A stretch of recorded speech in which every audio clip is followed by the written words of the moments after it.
জাদুটোনা কিভাবে নষ্ট করবেন? অনেক সময় আমাদেরকে ব্ল্যাক ম্যাজিক করা হয়, জাদুটোনা করা হয়। আপনি আপনার উপরে কেউ তাবিজ করেছে কিনা, কিভাবে আপনি জাদুটোনা নষ্ট করবেন? কারো কাছে যেতে হবে না, আপনি ঘরে বসেই নিজে নিজে এই জাদুটে নষ্ট করতে পারবেন। বিশেষ করে আমাদেরকে সতর্ক থাকতে হবে। অনেক সময় আমরা বিভিন্ন মানুষের কাছে যাই এবং আমরা সেখানে গিয়ে বলি, আমাকে একটু হাজিরা করে দেখেন যে আমার ভিতরে কোনো জিন আছে কিনা।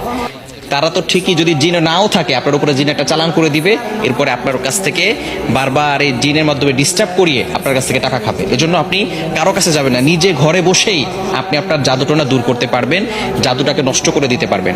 বর্তমান সমাজে ম্যাক্সিমাম সময় দেখা যাচ্ছে যে আত্মীয় স্বজন, একেবারে কাছের মানুষগুলো আপনাকে জাদুটোনা করে আপনার জীবনটাকে নষ্ট করে ফেলবে। অনেক সময় দেখবেন কিভাবে বুঝবেন? আপনি অনেক সময় অসুস্থ হয়ে পড়ছেন, কিছুই ভালো লাগে না, ঘরে ভালো লাগে না, দোকানে ভালো লাগে না, ব্যবসায়িক প্রতিষ্ঠানে ভালো লাগে না, অথবা ব্যবসায় বারবার লস হয়ে যাচ্ছে, অথবা সংসারে কোনো শান্তি নাই, স্বামী স্ত্রীর ভিতরে ঝগড়া হচ্ছে, অথবা কোনো মেয়ের বিয়ে হচ্ছে না। এই ধরনের কারণগুলো হচ্ছে ব্ল্যাক ম্যাজিক করা, জাদুটোনা করা।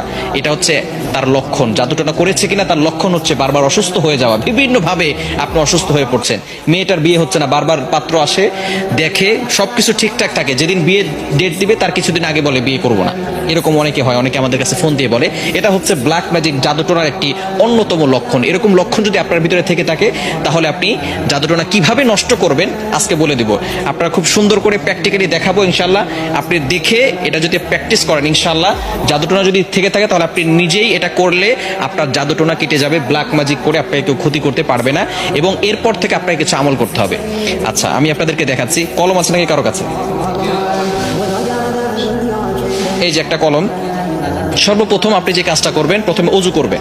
অজু করে আপনি সূরাতুল ফাতিহা একবার পড়বেন, সূরা ফালাক একবার পড়বেন, সূরা নাস একবার পড়বেন, সূরা ইখলাস একবার পড়বেন। এরপরে আয়াতুল কুরসি পড়বেন। প্রথমে সূরা ফাতিহা একবার, এরপরে সূরা ফালাক একবার, সূরা নাস একবার, এরপরে সূরা ইখলাস একবার, আয়াতুল কুরসি একবার। এটা পড়ার পরে এরপর আপনি একটা চেয়ারে বসবেন। অজু অবস্থায়, পবিত্র অবস্থায় চেয়ারে বসবেন। মনে রাখবেন, কোরআনের ভিতরে আল্লাহ তাআলা শিফা দিয়েছেন। আল্লাহ তাআলা নিজেই বলে দিয়েছেন, 15 নম্বর পারা 9 নম্বর পৃষ্ঠার 2 নম্বর লাইন, সূরা বানী ইসরাঈলের 82 নম্বর আয়াতে আল্লাহ তাআলা বলছেন, ওয়া নুনাজ্জিলু মিনাল কুরআন মা হুয়া শিফাউ ওয়া রাহমাতুল লিল মুমিনিন। আমি আল্লাহ তাআলা মুমিনদের জন্য কোরআনটা শিফা স্বরূপ নাজিল করে দিয়েছি।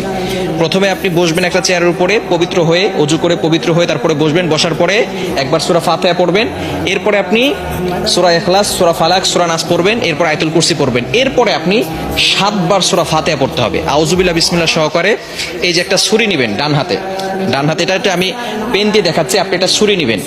ডান হাতে একটা ছুরি নিয়ে আপনি মাথার উপরে রাখবেন, এভাবে রেখে আউযুবিল্লাহ বিসমিল্লাহ সহকারে সূরা ফাতিহা পড়বেন। পড়ে আপনি ছুরিতে ফু দিবেন। ছুরিতে ফু দেওয়ার পরে এরপরে